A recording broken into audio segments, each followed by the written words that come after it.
Morning बच्चों,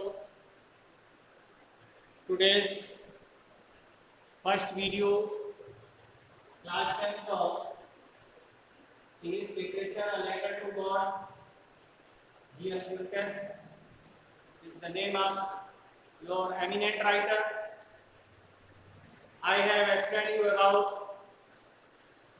summary of the story, but it is not enough to all only summary of the story.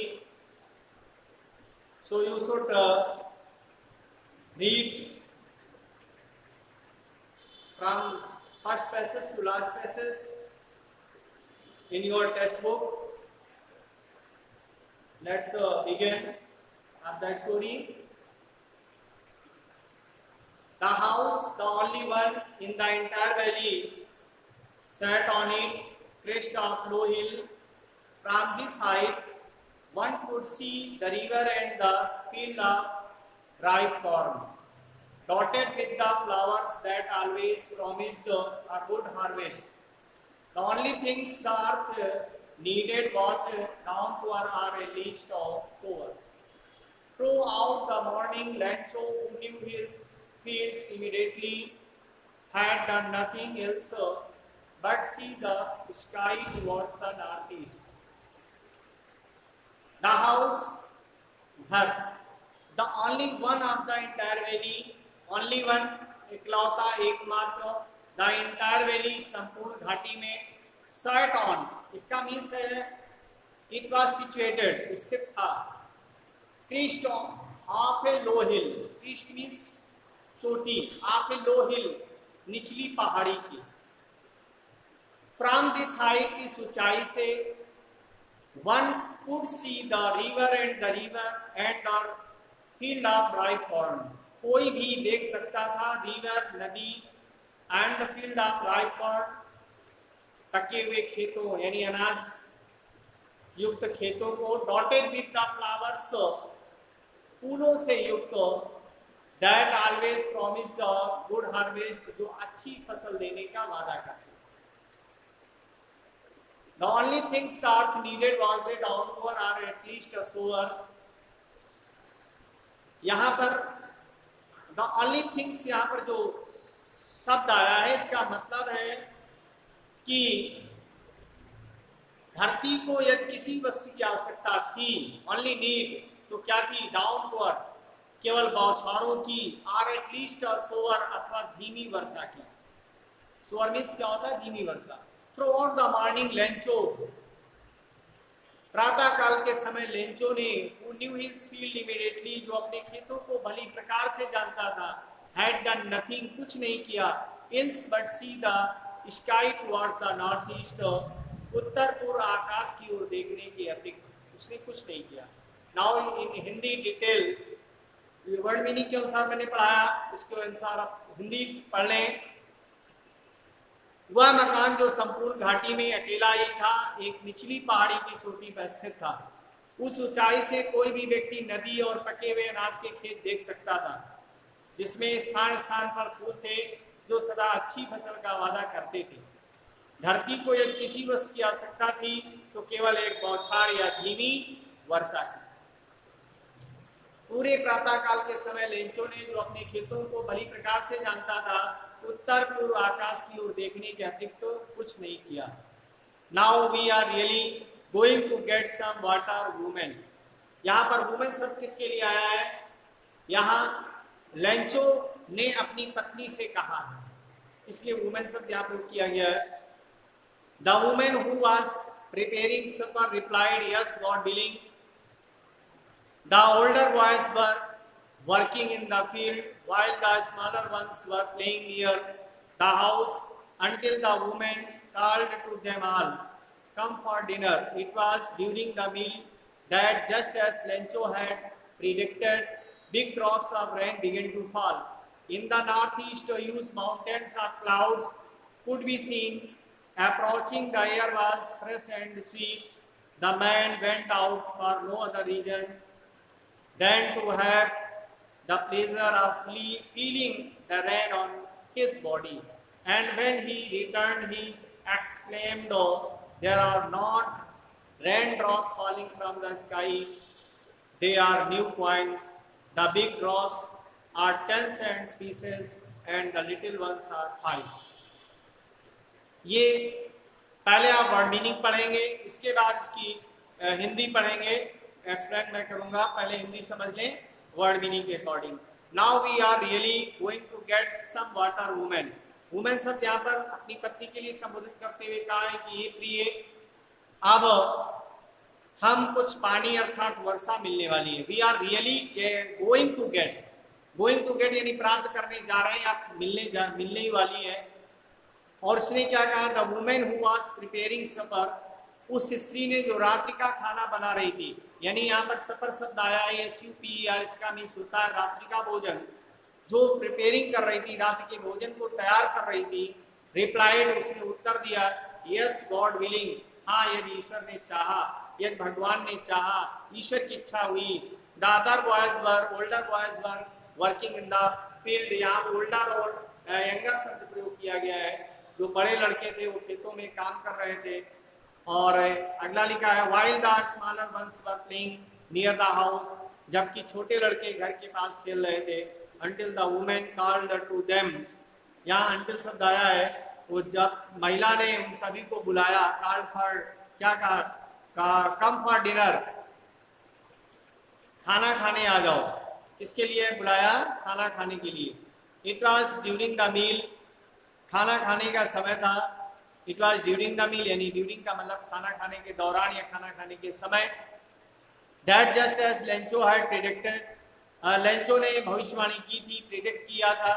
Big drops of rain began to fall, बड़ी बड़ी वर्षा की बूंदें गिरने लगी। In the north east huge mountains of clouds could be seen approaching, यहाँ पे लिखा है उत्तर पूर्व दिशा में बड़े बड़े पहाड़ जैसे बादल आते हुए दिखाई दिए। यहाँ पर लिखा हुआ है, अप्रोच माने होता है आगे बढ़ना, अप्रोचिंग लिखा हुआ आगे बढ़ते हुए दिखाई दिए। The air was fresh and sweet, air शब्द यहाँ पर हवा के लिए आया है, वायु के लिए आया है, वायु स्वच्छ और सुगंधित थी। फ्रेश एंड स्वीट शब्द यहाँ पर सुगंधित के लिए आया है। The man went out for no other reason, वह व्यक्ति किसी अन्य कारण से नहीं, नो अदर रीजन किसी अन्य कारण से नहीं, than to have the pleasure of feeling the rain on his body, बल्कि अपने शरीर पर गिरने वाली वर्षा की बूंदों का आनंद लेने के लिए रैन आउट, बाहर की ओर गया। When he returned, जब वो लौटा, he exclaimed, उसने विस्तार से बताया, विस्मय पूर्वक कहा, these are not rain drops, ये वर्षा की बूंदें नहीं है, falling from the sky, आकाश से गिर रही हैं, they are new coins, वे नए सिक्के हैं। The big drops are 10 cents, यानी बड़ी बड़ी बूंदें 10 सेंट्स हैं, और छोटी बूंदें जो है 5 सेंट्स हैं, यानी 5 पैसे के सिक्के के बराबर। तो आइए इसको डिटेल में पढ़ लेते हैं।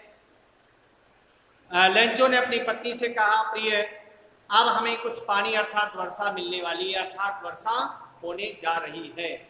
उस स्त्री ने जो रात्रि का भोजन तैयार कर रही थी, उसने कहा, उसने उत्तर दिया, हाँ यदि भगवान ने चाहा। बड़े लड़के खेतों में काम कर रहे थे, जबकि छोटे लड़के घर के पास खेल रहे थे। तब महिला ने उन सभी को बुलाया, उस स्त्री ने सभी को बुलाया और कहा, आओ खाना खाने के लिए आओ। खाना खाने के समय जैसा कि लेंचो ने भविष्यवाणी की थी, बड़ी बड़ी वर्षा की बूंदें गिरने लगी। उत्तर पूर्व दिशा में बड़े बड़े पहाड़ जैसे बादल आते हुए दिखाई दिए। वायु जो हवा थी वो स्वच्छ और सुगंधित थी। वह व्यक्ति किसी अन्य कारण से नहीं, बल्कि अपने शरीर में गिरने वाली वर्षा की बूंदों का सुखद आनंद लेने के लिए बाहर चला गया।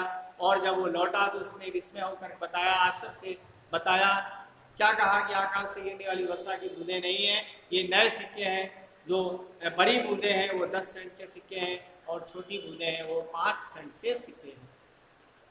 नेक्स्ट पैसेज है, with A satisfied expression she regarded the field of ripe corn with its flower draped in a curtain of rain. With A satisfied expression यहाँ पे लिखा है, सेटिस्फाइड एक्सप्रेशन मीन्स होता है संतुष्ट भाव से। He regarded the field of ripe corn, वह संतुष्ट भाव से वह वर्षा की चादर से लिपटे हुए। यहाँ पर जो शब्द प्रयोग किया गया है, कॉर्न विद इट्स फ्लावर, यानी इसके फूलों से भरे हुए खेतों को उसने देखा। Draped in curtain of rain, जो वर्षा की चादर से ढके हुए थे। बट सडनली ही a strong wind began to blow, लेकिन अचानक एक तेज हवा चलने लगी।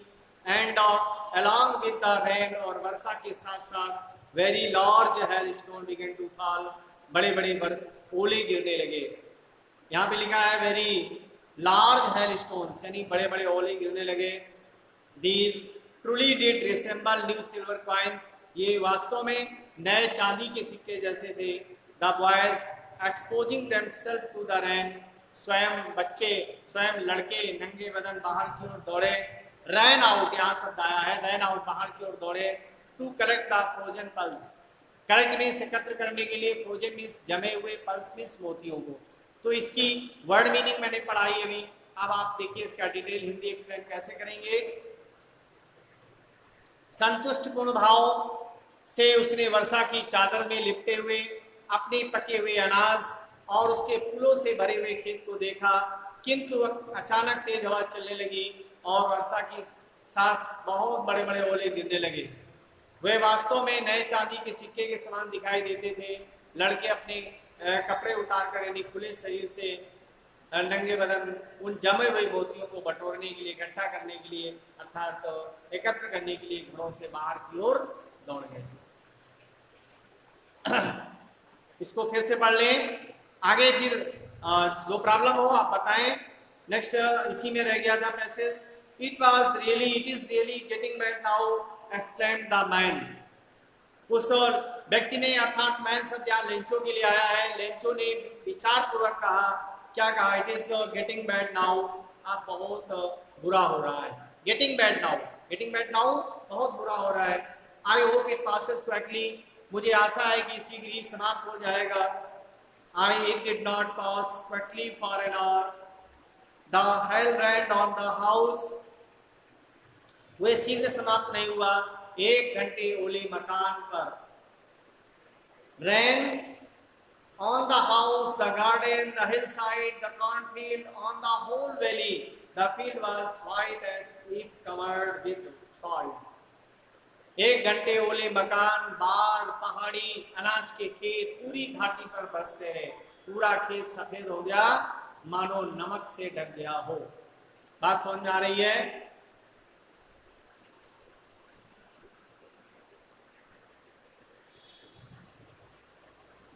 अगला पैसेज देखिए ध्यान से।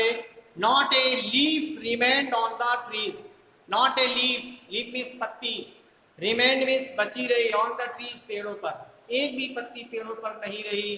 The corn was totally destroyed, corn शब्द यहाँ पर आया है अनाज के लिए। टोटली डिस्ट्रॉयड, पूर्णतया नष्ट हो गया, पूरी तरह से बर्बाद हो गया। The flowers were gone from the plants लिखा हुआ है, यहाँ फ्लावर्स वर गॉन लिखा है, यानी फूल गिर गए फ्रॉम द प्लांट्स, पौधों से, अर्थात पौधों से फूल झड़ चुके थे। Lencho soul was filled with sadness, Lencho की जो आत्मा थी वह दुख से परिपूर्ण थी, अर्थात दुख से भर गई थी। When the storm had pass, जब तूफान समाप्त हो गया, जब तूफान थम गया। He stood in the middle of the field, वे खेत के बीच में खड़ा हुआ। And said to his sons, और अपने बेटों से बोला, और अपने बेटों से कहा, क्या कहा उसने? A plague of locusts would have left more than this, यानी टिड्डी का दल लेफ्ट, छोड़ देता, मोर देन दिस, इसकी अपेक्षा अधिक, अर्थात टिड्डी के दल के हमले के बाद भी इससे अधिक अनाज बच जाता। लेकिन क्या लिखा है? The hell has net nothing, लेकिन ओलों ने कुछ नहीं छोड़ा, ओलों ने कुछ नहीं बचाया। This year we will have no corn, इस वर्ष हमें अनाज नहीं मिलेगा। इसकी हिंदी पढ़ लीजिए। Not a leaf remain on the trees, वृक्षों पर एक भी पत्ता नहीं बचा था। The corn was totally destroyed, अनाज पूर्णतया नष्ट हो गया था। The flowers were gone from the plants, फूल पौधों से झड़ चुके थे। Lencho soul with filled with sadness, Lencho की आत्मा दुख से भर गई थी। When the storm had pass, जब तूफान थमा, जब तूफान रुक गया। He stood in the middle of the field, वे अपने खेत के बीच में खड़ा हुआ और उसने अपने बेटों से कहा, A flood of locusts would have left more than this. टिड्डी का दल इसकी अपेक्षा अधिक छोड़ देता, अधिक बचा देता। The hail has left nothing, लेकिन ओलों ने कुछ नहीं छोड़ा। This year we will have no corn. इस वर्ष हमारे पास अनाज नहीं होगा। To be continue next time. Okay, thank you all.